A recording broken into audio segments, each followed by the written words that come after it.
Istituto Maffioli di Pieve del Grappa a rischio chiusura. Sabato prossimo, il 18 gennaio, la dirigente incontrerà i genitori per fare il punto della situazione.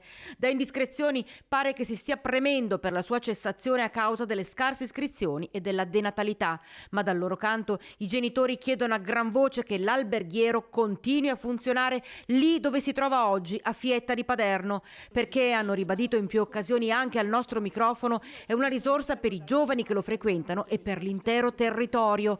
Chiedono aiuto alla politica e in loro supporto si sono mossi i consiglieri Dem, Zanoni, Luisetto e il collega di Europa Verde Masolo. Abbiamo presentato un'interrogazione per chiedere all'assessore Mantovan di convocare un tavolo, di iniziare ad ascoltare famiglie, insegnanti, studenti dell'Istituto Maffioli. Crediamo infatti che perdere una realtà alberghiera di valore, di prestigio e preziosa per due territori, il trevigiano e il pedemontano bassanese, sia un errore grave. Si devono cercare soluzioni e questa è la fase in cui condividere e ascoltare.